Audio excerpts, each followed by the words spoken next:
여러분 안녕하세요. 오늘도 하나님께서 이 자리에 함께 하십니다. 그 하나님을 기대하며 10월 31일 데일리 가정 예배를 시작합니다. 다 함께 사도신경으로 우리의 신앙을 고백합니다.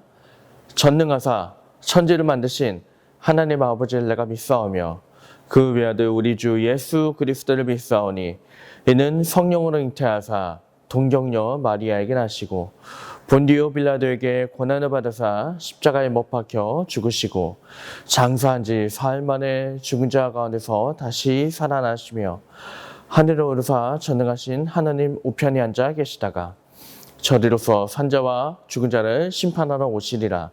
성령을 믿사오며 거룩한 공의와 성도가 서로 교통하는 것과 죄를 사하여 주시는 것과 몸이 다시 사는 것과 영원히 사는 것을 믿사옵나이다. 아멘. 다 함께 찬송가 569장 선한 목자 되신 우리 주 함께 찬양하시겠습니다.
오늘 함께 나눌 하나님의 말씀은 시편 39편 7절, 8절 말씀입니다.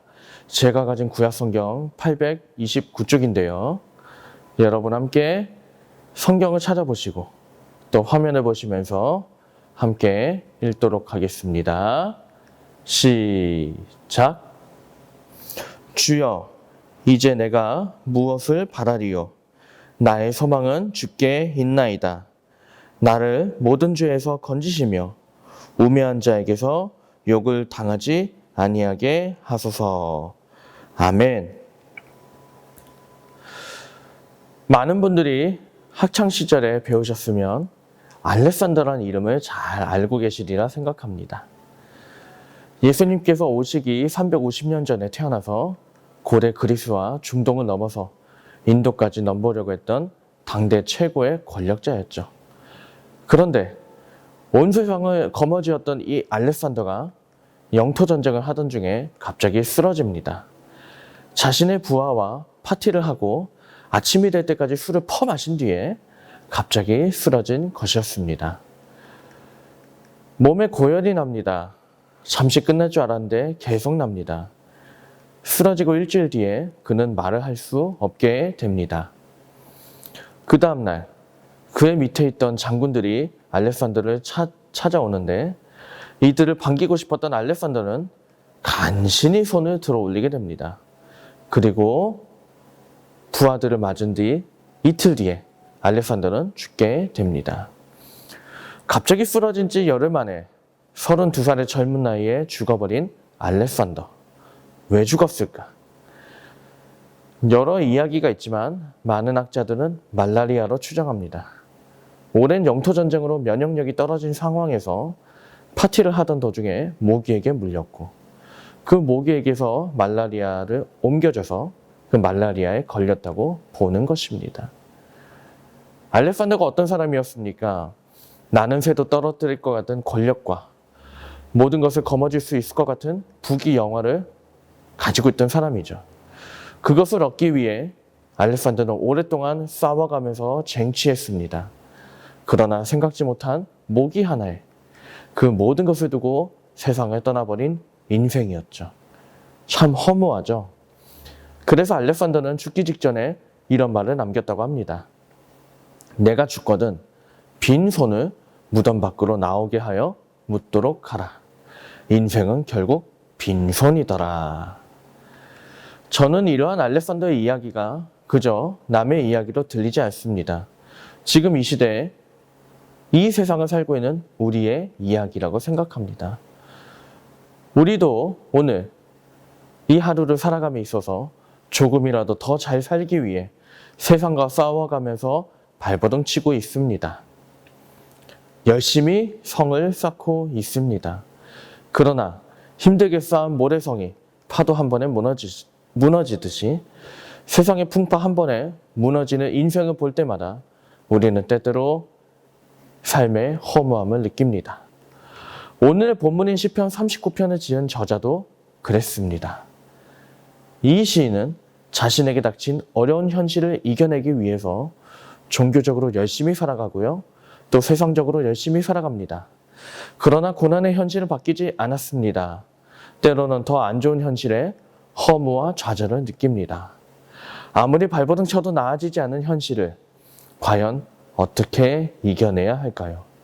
많은 사람들은 술을 마시고 어떤 사람은 유흥을 즐기고 어떤 사람은 삶을 포기합니다. 그러나 오늘 시편의 시인은 그런 상황에서도 우리가 잊지 말고 기도하며 생각해야 될 것이 있다고 말합니다. 이 시간 7절 하반절을 제가 읽을 건데요. 함께 따라하기 원합니다. 나의 소망은 주께 있나이다. 한 번 더 따라하실까요? 나의 소망은 주께 있나이다. 아멘. 변하는 세상 대신 변치 않는 하나님께 소망을 둘 때 새 힘을 얻고 이길 수 있다는 것을 시인은 고백합니다. 저는 이 시인의 고백 앞에서 우리의 삶을 돌아봅니다. 앞에서 말한 것처럼 우리는 오늘도 거친 현실을 살아갑니다. 아무리 발버둥 쳐도 현실은 그대로이고 때로는 더 힘든 일이 우리를 마주할 때도 많습니다. 너무 힘들고 때때로 허무해질 때 누구를 의지해야 할까요? 이 시인이 고백한 것처럼 우리는 하나님을 바라봐야 될 줄 믿습니다. 눈을 들어서 세상이 아닌 하나님을 바라보고 앞에서 우리가 찬양한 것처럼 선한 목자 되신 하나님을 따라갈 때에 우리 인생은 결국 안전할 줄 믿습니다. 우리는 오늘도 주님께서 주신 이 하루를 살아가게 됩니다. 어떻게 사시겠습니까? 무슨 일을 만나든지 하나님을 바라보며 그 하나님께 소망을 두며 모든 어려움을 넉넉하게 이겨내는 삶, 그런 하루를 살아가는 저와 여러분이 되기를 주님의 이름으로 축원합니다. 이 시간 함께 기도하겠습니다. 함께 기도할 때에 함께 예배하는 동료들이 있으면, 가족들이 있으면 함께 손을 잡아주시고요. 혹시 혼자서 예배하고 계시다면 두 손을 가슴에 얹고 기도하시면 감사하겠습니다. 이 시간 함께 제가 기도하겠습니다. 하나님, 어떤 사람은 인생은 고생이라고 이야기했습니다. 어떤 사람은 허무하다고 이야기했습니다. 세상을 바라보고 사람을 바라보면 우리에게 남은 것은 아무것도 없겠지만 하나님을 바라보면 우리와 함께 하시는 하나님으로 인하여서 우리 인생은 헛된 것이 아무것도 없는 줄 믿습니다. 주여, 때때로 살다가 힘들고 어려울 때에 하나님을 바라보게 하시고 눈을 들어서 하늘을 보게 하시고 천국을 소망하는 저희가 될 수 있도록 함께하여 주시옵소서. 우리 사랑하는 가족들을 위해 기도할 때에 우리 가족들 오늘도 각자의 자리에서 살아갑니다. 어디 있든지 하나님께서 돌보아 주시고 모든 기도 제목들 가운데 응답하여 주시옵소서. 살아가는 일터 주님께서 오늘도 붙잡아 주시고 이 나라와 민족을 주님께서 붙잡아 주셔서 평안 가운데 이 하루를 살아갈 수 있도록 이 나라와 민족을 붙잡아 주시옵소서. 오늘도 주님으로 인하여서 새 힘을 얻기를 다짐하는 모든 주의 자녀들을 위해 하나님께서 한 명 한 명 지켜주시길 간절히 원하오며 예수님의 이름으로 기도합니다. 아멘. 다 함께 주기도문 하시겠습니다. 하늘에 계신 우리 아버지여, 이름이 거룩히 여김을 받으시오며 나라가 임하시오며 뜻이 하늘에서 이루어진 것 같이 땅에서도 이루어지이다. 오늘 우리에게 일용할 양식을 주시옵고 우리가 우리에게 죄 지은 자를 사하여 준 것 같이 우리 죄를 사하여 주시옵고 우리를 시험에 들게 하지 마시옵고 다만 악에서 구하시옵소서. 나라와 권세와 영광이 아버지께 영원히 있사옵나이다. 아멘. 이 시간 잠시 각자의 기도 제목을 놓고 기도하는 시간을 갖도록 하겠습니다. 이때 말씀을 기억하시면서 오직 하나님께 소망을 두는 우리의 인생이 되기를 함께 기도합시다. 또 하나님께 소망을 두는 가정이 되도록 기도합시다. 가정의 평안을 위해 기도하시고 가족의 믿음을 위해 기도하시고 어려운 이 나라와 민족을 위해 함께 기도하기를 원합니다. 함께 기도하시겠습니다.